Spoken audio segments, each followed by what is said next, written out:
नमस्कार, एक बार फिर से स्वागत है आपका इंडस कोचिंग क्लासेस में।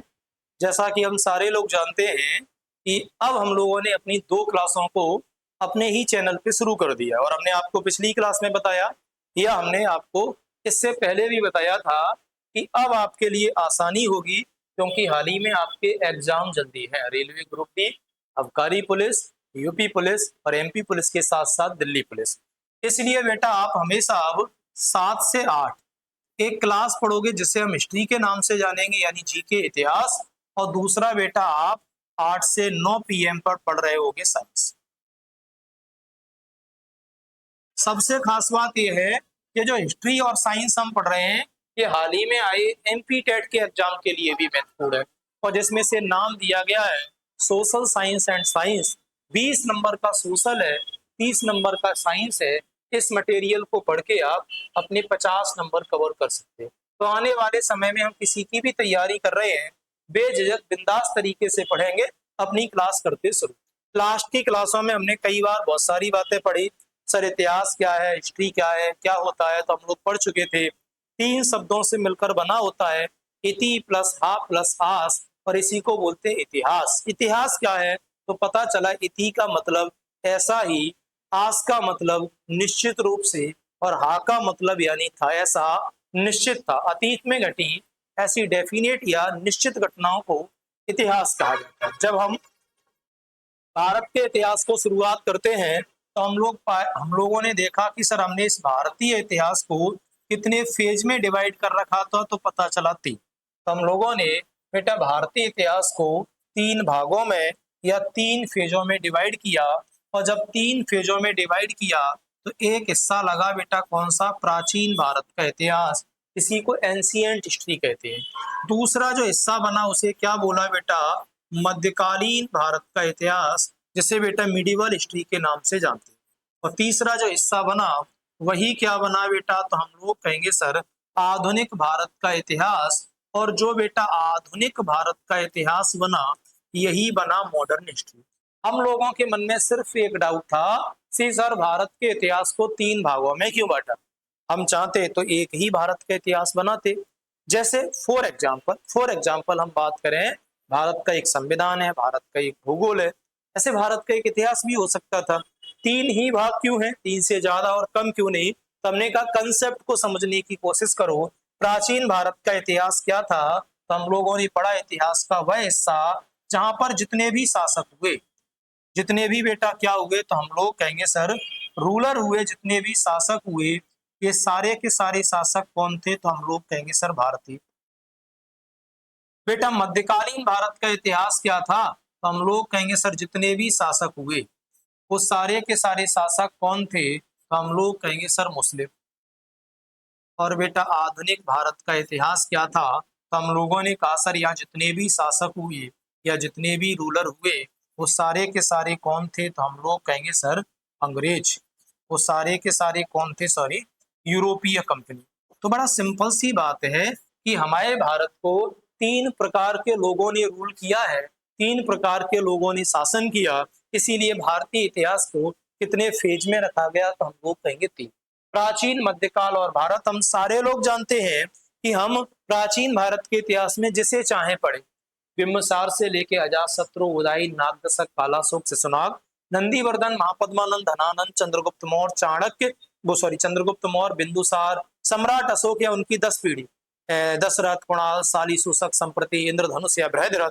इसके बाद बेटा हम किसी को भी पढ़े, पुष्यमुत्र शुंग से लेके पूरा शुंग वंश, कंडव वंश, सातवाहन वंश, गुप्ता डायनेस्टी, या फिर बेटा हम राजपूत काल के बारे में पढ़े, किसी को भी पढ़ोगे वो राजा कहाँ के होंगे बेटा, भारत। तो सीधी सीधी बात है, प्राचीन भारत का इतिहास क्या है, इतिहास का वह हिस्सा जहां पर रूलर्स यानी शासक हुआ करते थे भारत के। मध्यकालीन भारत क्या है, वह हिस्सा जहां पर रूलर हुआ करते थे मुस्लिम। और आधुनिक भारत क्या है, वह हिस्सा जहां होते थे कौन, यूरोपीय, हम लोग कहेंगे सर कंपनी। मध्यकालीन भारत में मोहम्मद बिन कासिम 712 से हम शुरू कर दें, गजनबी, गौरी, ऐबक या पूरा सल्तनत काल, गुलाम, खिलजी, तुगलक, सैयद, लोदी, मोदी, जितनी भी बातें हम करेंगे वो सारी बातें किसकी होंगी बेटा, आधुनिक भारत के इतिहास को। क्योंकि पिछली कुछ बातें हो चुकी हैं तो इग्नोर करके आगे बढ़ जाते हैं। जो लोग आज से जुड़ रहे हैं उन्हें करना क्या है, तो आप बेटा एक सबसे बड़ी हेडिंग डालोगे मध्यकालीन भारत का इतिहास। सबसे पहली हेडिंग डालोगे मध्यकालीन भारत का इतिहास। सर ये मध्यकालीन भारत का इतिहास हमें पढ़ना है कहां से कहां तक? तो रियल में हमें पढ़ना है बेटा ये 712 से लेकर, और कहां तक जाएगा? तो हम लोग कहेंगे सर 1707 तक। कहां तक जाएगा? 1707, जब तक औरंगजेब की मृत्यु नहीं हो जाएगी तब तक। और सर सबसे खास बात क्या है? तो हम लोग कहेंगे सर सबसे खास बात ये है कि ये जो मध्यकालीन भारत का इतिहास है इसमें लगभग लगभग 1000 वर्षों का वर्णन होने वाला है। और इसमें हम एक छोटे से हिस्से को शुरू कर चुके थे जिसका नाम था दिल्ली सल्तनत काल। और जल्दी से हेडिंग डालोगे दिल्ली सल्तनत काल, यहाँ से क्लास करते हैं शुरू। सल्तनत काल, और दिल्ली सल्तनत काल क्या है? तो हम लोगों ने कहा सर 1206 से लेकर और कहां तक जाएंगे? तो हम लोग कहेंगे सर 1206 से लेके 1526 तक हम लोग जाएंगे, तो हम उसे दिल्ली सल्तनत काल के नाम से जानते हैं। अब दिल्ली सल्तनत काल क्या था? तो हमने बेटा पिछली क्लासों में भी बताया, दिल्ली की गद्दी पर बैठने वाले सुल्तानों के समय को दिल्ली सल्तनत काल के नाम से जाना जाता है।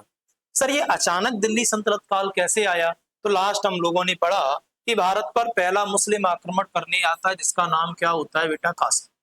इसका नाम क्या होता है? तो हम लोग कहेंगे सर कासिम। और कासिम चला जाता है तो उसके बाद फिर कौन आता है? तुर्क से आता है गजनी, महमूद गजनवी। और गजनी के बाद कौन आया बेटा? तो हम लोगों ने पढ़ा मोहम्मद गौरी। और मोहम्मद गौरी के इतिहास को हम देखते हैं कि पहला आक्रमण 1175 में करता है। 78 में गुजरात के राजा भीमदुती या मूलराज दुती से हार जाता है जो चालुक्य वंश का था। तराइन का पहला और दूसरा युद्ध होता है। पहले वाले में 1191 में पृथ्वीराज चौहान मोहम्मद गौरी को हराता है, लेकिन दूसरे बारे में पृथ्वीराज चौहान हार जाता है, मोहम्मद गौरी जीतता है। यहीं से भारत में मुस्लिम सत्ता की शुरुआत हुई। और इस मोहम्मद गौरी ने क्या किया? भारत के अलावा गजनी और सिंध को भी जीता था। इसलिए गजनी और सिंध को तो चला ही रहा है, साथ में किसे चला रहा है? दिल्ली।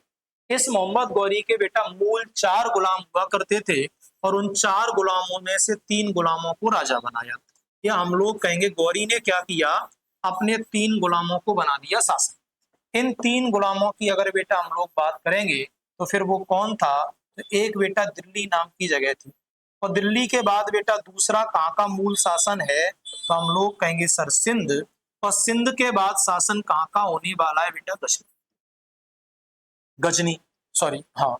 अब बेटा क्या हुआ? तो हम लोग कहेंगे सर बहुत सिंपल सी बात, बहुत सिंपल सी बात हो गई। सर बहुत सिंपल सी बात कौन सी है? तो हम लोग कहेंगे ये कि इसने दिल्ली का सूबेदार किसे बनाया? कुतुबुद्दीन ऐबक। बेटा इसने सिंध का सूबेदार किसे बनाया? तो हम लोग कहेंगे कुबाचा। और गजनी का सूबेदार किसे बनाया बेटा? याददाश्त। और लास्ट हम लोगों ने पढ़ा कि ये जो मोहम्मद गौरी था ये क्या करता था? इन तीनों जगह का राजा था, और इनके 3 गुलाम थे जो क्या कर रहे थे? दिल्ली, सिंध और गजनी को संभाल रहे थे। तो रियल में तीनों जगह का राजा तो मोहम्मद गौरी ही है, लेकिन मोहम्मद गौरी दिल्ली को रूल कर रहा है कुतुबुद्दीन ऐबक के द्वारा, सिंध को रूल कर रहा है कुबाचा के द्वारा, और गजनी को रूल कर रहा है याददाश्त के द्वारा। 2-4 महीने यहाँ रहेगा, 2-4 महीने वहां, 2-4 महीने वहां, और इस तरह से गौरी अपने सारे साम्राज्य को देखेगा, कंट्रोल करेगा, रूल करेगा। लेकिन अचानक से एक दिन होता क्या है?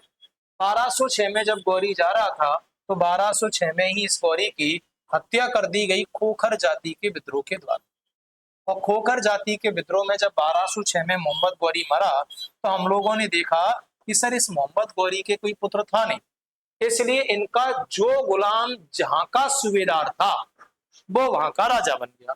और चूंकि बेटा दिल्ली का कौन था? तो हम लोग कहेंगे कुतुबुद्दीन ऐबक। इसलिए भारतीय साम्राज्य का अगला शासक कौन बना? कुतुबुद्दीन ऐबक। सिंध का कौन था बेटा? कुबाचा। तो सिंध का कौन बना बेटा? कुबाचा। और गजनी का कौन बन गया? याददाश्त। तो हम ऐसे भी कह सकते हैं मोहम्मद गौरी के बाद भारत का राजा कौन बना? तो हम कहेंगे कुतुबुद्दीन ऐबक। सिंध का राजा कौन बना? कुबाचा। और गजनी का राजा कौन बना? याददाश्त। चूंकि दिल्ली भारत में है तो हम दिल्ली सल्तनत काल पढ़ रहे हैं। अब मान लो कोई पाकिस्तान में होता तो वो सिंध सल्तनत काल पढ़ता, और कोई गजनी में होता तो वो पढ़ता क्या? गजनी सल्तनत काल। लेकिन हमें किसके बारे में पढ़ना है? दिल्ली क्या मोहम्मद गौरी की मृत्यु अगर 1206 में नहीं होती तो ये गुलाम कभी भी मालिक नहीं बन पाते। चूंकि ये गुलाम मालिक बने, इसमें से ऐबक अब कहां से शुरू करने वाला है? दिल्ली। वो बात अलग है, राजधानी लाहौर बनाएगा फिर धीरे धीरे कैसे है। तो हम तुम्हें ऐसे पूछें दिल्ली सल्तनत काल की शुरुआत कब हुई, तो तुम कहोगे मोहम्मद गौरी की मृत्यु के बाद 1206 में दिल्ली सल्तनत काल की शुरुआत हुई। और दिल्ली सल्तनत काल पर पहला शासक कौन आने वाला है? मोहम्मद गौरी का गुलाम। और इसलिए बेटा हमें दिल्ली सल्तनत काल में क्या पढ़ना है? तो हम लोग कहेंगे सर 5 राजवंशों के बारे में। और वो 5 राजवंश कौन से हैं तो हम देख लेते हैं। सर सल्तनत काल, सॉरी सर सल्तनत काल में जो पहला राजवंश आया उसका नाम क्या था बेटा? तो हम लोग कहेंगे गुलाम वंश, गुलाम वंश। जो बेटा दूसरा राजवंश आया उसका नाम क्या है बेटा? तो हम लोग कहेंगे सर खिलजी राजवंश। दूसरा कौन सा है बेटा? तो हम लोग कहेंगे खिलजी। तीसरा जो राजवंश आया उसका नाम क्या है बेटा? तो हम लोग कहेंगे सर तुगलक। चौथा जो राजवंश आया वो कौन सा था बेटा? सैयद। और जो पांचवा राजवंश आया उस पांचवे राजवंश का नाम क्या था बेटा? लोधी। तो जब बताओ बेटा दिल्ली सल्तनत काल पर कितने राजवंशों के द्वारा शासन किया गया? तो आप बोलोगे सर सल्तनत काल में 5 राजवंशों ने राज किया। और इनके राज्य को अगर समझना है, याद करना है, तो एक छोटी सी बात याद रखो। इनके लिए एक छोटी सी ट्रिक, ट्रिक व्रिक कुछ नहीं है, चीजों को जोड़ने का तरीका है। और ट्रिक क्या है? तो हम लोग कहेंगे सर गुल खिले तसला में, गुल खिले तसला में। ऐसे समझो हम लोग दोस्त के यहाँ नौता गए और नौता जाए में तुमने 100-150 की पेट्रोल वाल रही और नौता में बिन्ने तुम्हें 2 ही रसगुल्ला दे। बाद में दोस्त ने बोली और बताओ का खातिरदारी करे? हम लोगों ने कह दी खातिरदारी कहा करोगे, रसगुल्ला तो 2 ही मिले। बाद में एक तसलिया भर के रसगुल्ला ले आए, तुम पूरे खाए गए। अब पूरे गांव में कहा थी कि इनने रसगुल्ला तसला में खाए। तो गुल खिले तसला में बेटा याद का आएगा? तो हम लोग कहेंगे सर गुल से गुलाम वंश, खिल से खिलजी वंश, ता से तुगलक वंश, सा से सैयद वंश, ला से लोधी वंश, और माँ से आजकल कौन सा बेटा? मोदी वंश। और मोदी कौन है? तो हम लोग कहेंगे पीएम। कहाँ पर है बेटा? केंद्र में। केंद्र यानी कहाँ? दिल्ली में। ये सारे राजवंश कहाँ के हैं बेटा? दिल्ली के। तो दिल्ली सल्तनत काल का पहला राजवंश कौन सा है? गुलाम। दूसरा कौन सा है? खिलजी। तीसरा कौन सा है? तुगलक। चौथा कौन सा है? सैयद। और पांचवा कौन सा है बेटा? लोधी। गुलाम वंश कब आया? तो हम सब जानते हैं सर ये 1206 में आता है। और कब तक रहता है बेटा? 1290। सैयद राजवंश कब आएगा बेटा? ये 1290 में आएगा। तो कब तक रहेगा? 1320। तुगलक राजवंश कब आएगा बेटा? ये 1320 में आएगा तो रहेगा 1414। और सॉरी तुगलक सैयद राजवंश कब आता है? 1414 से लेके 51। और लोधी कब आते? 1451 से लेकर बेटा कहाँ? 1526। और फिर हम लोग पाएंगे कि 1526 में बाबर नाम का व्यक्ति अटैक करेगा। और हम सारे लोग जानते हैं भारत में शुरू होगा मुगल एम्पायर। बाबर, हुमायूं, अकबर, जहांगीर, शाहजहां और औरंगजेब जैसे बड़े राजाओं पे हम डिस्कस कर रहे होंगे। तो फिलहाल ज्यादा नहीं, एक बात समझो, हम लोग मध्यकालीन भारत में सल्तनत काल की शुरुआत करते हैं। फर्स्ट यूनिट पहला टॉपिक है। और बेटा तुम कोचिंग के टेलीग्राम पे जाओगे ना तो आपको 350 सवाल सल्तनत काल के मिलेंगे। तो हम जो भी पढ़ेंगे ना वो आरआरपी के कंसेप्ट पे पढ़ेंगे, रीड रिवाइज एंड प्रैक्टिस। तो आपको बेहतरीन रीड करवाऊंगा। केवल आपका काम ये है 2 बार घर पे रिवीजन करो। और प्रैक्टिस के तौर पर पिछले 2025 तक जितने भी एग्जाम हुए, जितने भी बढ़िया सवाल बने, सारे सवालों पे डिस्कस होगा, मॉक टेस्ट होगा। तो आप कोचिंग का टेलीग्राम जरूर ज्वाइन रखो, हमारे आपके जुड़ाव का एक माध्यम वो भी है। ठीक है, चलो तो हमने ये देखा कि सर मध्यकालीन भारत में मुस्लिम शासकों को पढ़ते हैं, जिसमें धीरे धीरे गौरी नाम का व्यक्ति आया।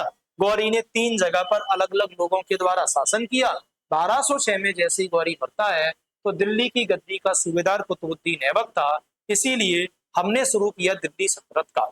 दिल्ली सल्तनत काल पे पहला जो वंश आया वो गौरी के गुलाम का वंश आया, इसीलिए हमने इसे गुलाम वंश नाम दिया। फिर खिलजी, तुगलक, सैयद, लोधी। तो हम पूछ लें पहला सल्तनत काल का राजवंश गुलाम, आखिरी लोधी, कितनों घुमा सकते हैं। लेकिन सबसे महत्वपूर्ण बात जो तुम्हें कंफ्यूज करती है बेटा ये बता 1206 से 90 तक इनने कितने वर्ष शासन किया? तो हम कहेंगे 84।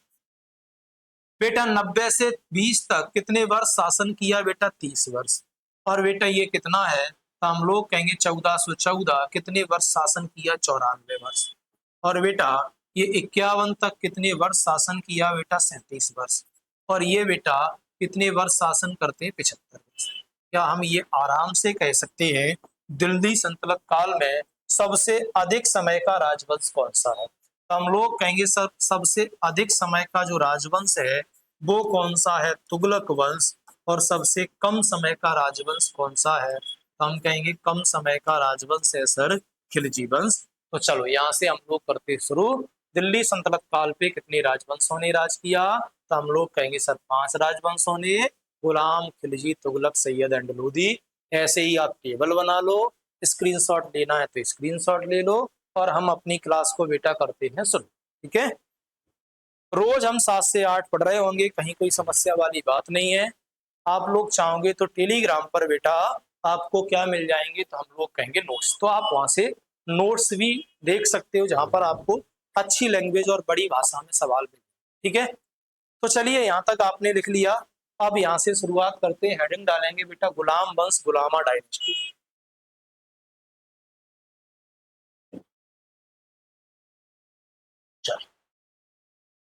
तो पहले राजवंश का शासन शुरू करते हैं, और इस राजवंश का नाम क्या है?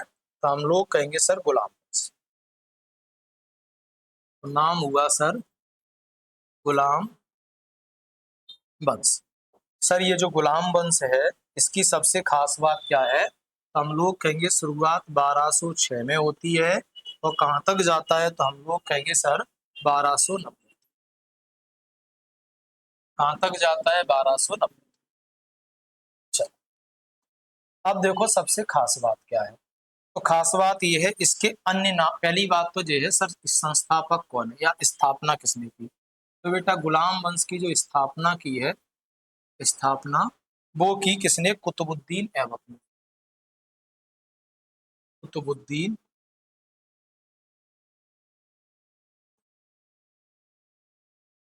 ऐबक। सर सबसे खास बात क्या है? हम लोग कहेंगे गुलाम वंश की स्थापना कुतुबुद्दीन ऐबक के द्वारा की गई। सर गुलाम वंश के अन्य नाम क्या है? अन्य नाम तो बेटा इसी को हम बोलते हैं मामलूक वंश, या बेटा हम लोग कहेंगे इसी को बोलते हैं हम लोग दास वंश। तो गुलाम वंश को किन अन्य नामों से जाना जाता है? हम लोग कहेंगे इसे मामलूक या दास वंश के नाम से जानते हैं। अब ये मामलूक क्या है? अब ये मामलूक क्या है? तो कुछ नहीं है बेटा, गुलाम दो प्रकार के होते। एक होते गुलाम ऐसे लोग जो जन्म से गुलाम हैं, और मामलूक ऐसे लोगों को कहते हैं जिनका जन्म तो स्वतंत्र माता पिता के घर में हुआ, बाद में उन्होंने गुलामी स्वीकार की या बाद में उन्हें खरीदा गया, तो खरीदे वाले गुलाम। तो गुलाम वंश को ही मामलूक या दास वंश कहते हैं। इसकी स्थापना कुतुबुद्दीन ऐबक के द्वारा की गई। तो फिर क्यों ना हम कुतुबुद्दीन ऐबक नाम के राजा को ही पढ़ लें। तो हम लोग चलो हेडिंग डालेंगे सर कुतुबुद्दीन ऐबक।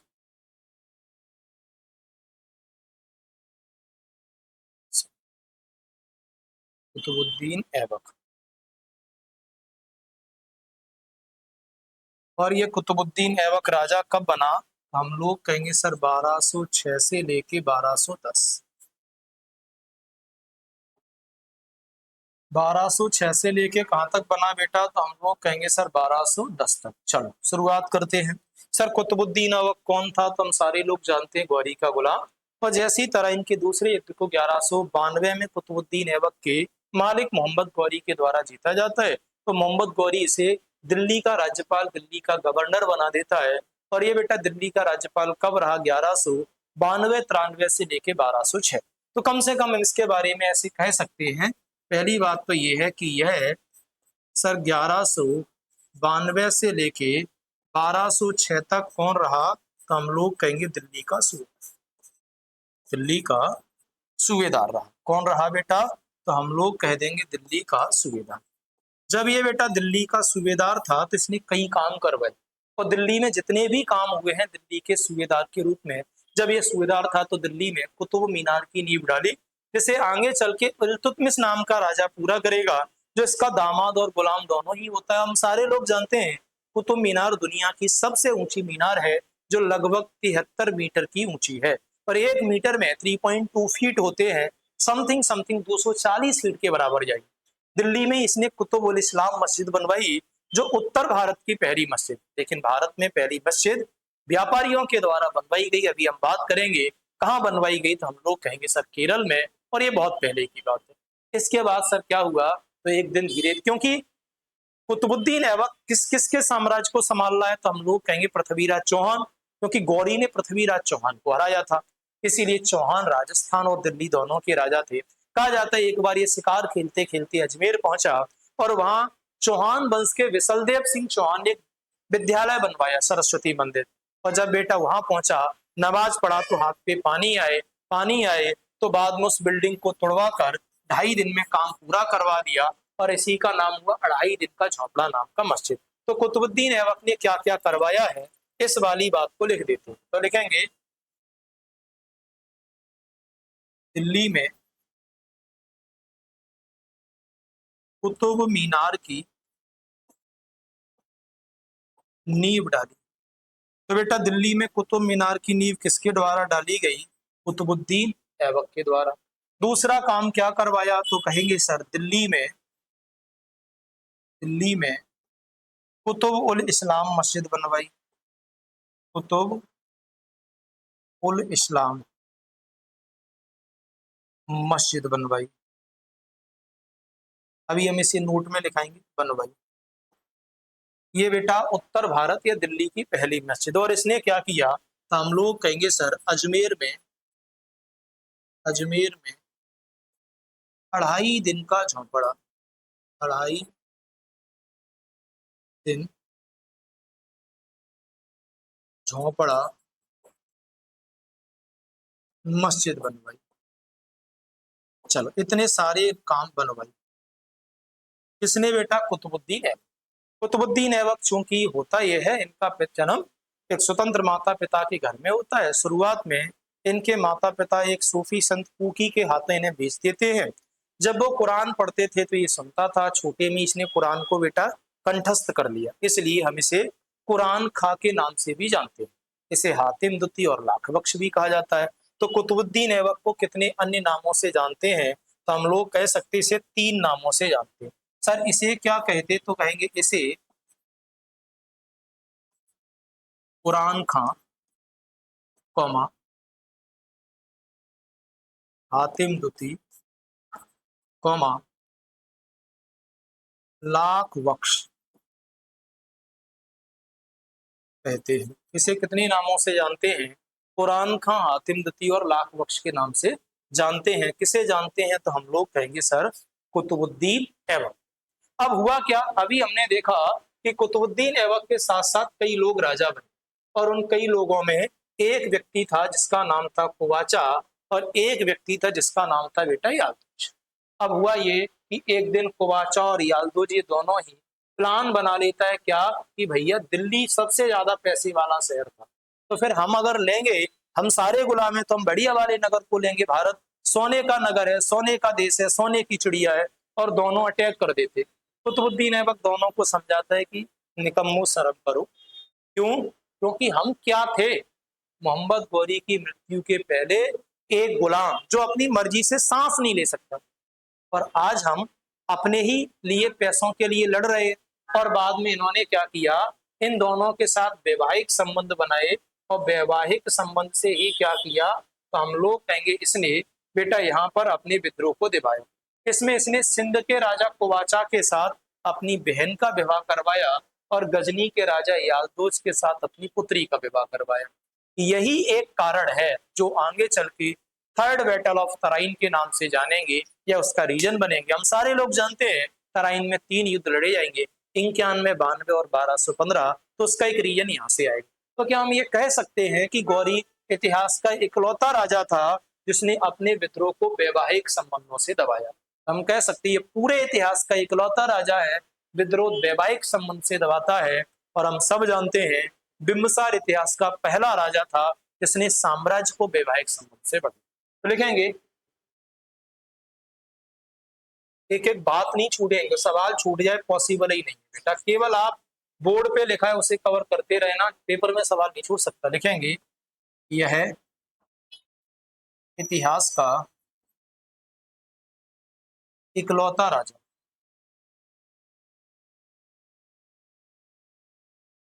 जिसने विद्रोह, वैवाहिक संबंध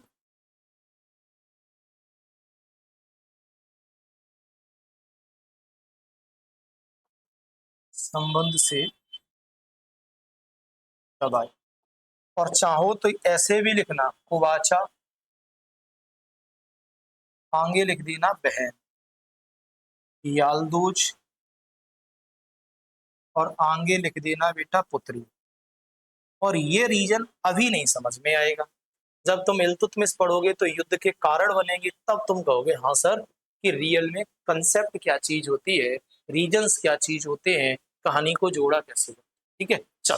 तो हुआ ये, जब 1206 में बेटा मोहम्मद गौरी मरता है तो जो दिल्ली का सूबेदार था वो अब राजा बन गया। लेकिन जैसे ही ये राजा बना तो इसने सबसे पहले मोहम्मद गौरी का अंतिम संस्कार किया, और अंतिम संस्कार के बाद ये लौटा तो फिर लौट के कभी भारत नहीं हुआ, क्योंकि इसे लगा कि गौरी इतना ताकतवर था, जब गौरी निपटाया जाए तो हम कहीं में। इसलिए अपनी राजधानी क्या बनाई बेटा, लाहौर। सारा शासन कहां से किया, लाहौर से। राज्य से कहां करवाया, लाहौर में। आखिरी में मरे कहां, लाहौर में। तो बस आखिरी कहानी वही। कुतुबुद्दीन ऐबक ने बेटा अपनी राजधानी किसे बनाई, राजधानी हम लोग कहेंगे लाहौर। और दूसरा ये है, इसने क्या नहीं किया तो हम लोग कहेंगे सर सुल्तान की उपाधि नहीं। तो सुल्तान की उपाधि ना लेने वाला राजा था, उपाधि नहीं ली। कौन सी उपाधि ली बेटा, सिपह सालार। तो ये स्वयं को सिपह सालार कहता था। ये कहता था चूंकि कुतुबुद्दीन ऐबक नहीं है इसलिए उस सुल्तान का मैं तो केवल सिपह सालार, मेरा काम केवल उसके साम्राज्य को संभालना है, ना कि मैं राजा। मैं आज भी कुतुबुद्दीन ऐबक का ही, तो सॉरी, मैं आज भी मोहम्मद गौरी का ही कौन हूँ, गुलाम हूँ, सिपह सालार। धीरे धीरे समय बढ़ता गया, बढ़ता गया, बढ़ता गया, और एक दिन 1206, सॉरी 1210 में, 1210 में क्या होता है बेटा, ये चौगान खेल रहा था। चौगान का मतलब है पोलो। और चौगान खेलते समय क्या हुआ बेटा, खेलते समय घोड़े से गिर के मृत्यु हुई। चौगान खेलते समय क्या हुआ बेटा, तो हम लोग कहेंगे सर घोड़े से गिर के मृत्यु, घोड़े से गिर कर मृत्यु। और उस घोड़े का नाम क्या था, हम लोग कहेंगे सर उसका नाम था सुकरडो, जिसने इसे पटका। घोड़े का नाम क्या था, तो याद रखेंगे सुकरडो। और जैसे ही बेटा कुतुबुद्दीन ऐबक मरता है और इसे कहाँ दफनाया जाता है, तो हम लोग कहेंगे एक ही जगह थी, लाहौर। इसका अंतिम संस्कार या इसे दफनाया भी कहाँ है बेटा, लाहौर। दफनाया भी कहाँ है, दफनाया हम लोग कहेंगे सर लाहौर। नोट डाल के दो बातें लिखें, खत्म करें। हमने अभी कहा था कि गौरी के 4 गुलाम थे, 3 गुलाम तो ये थे।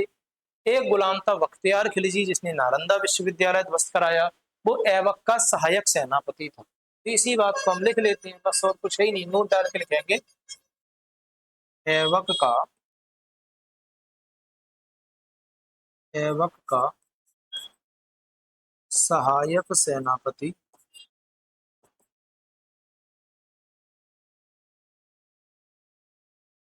बख्तियार खिलजी था, जिसने नालंदा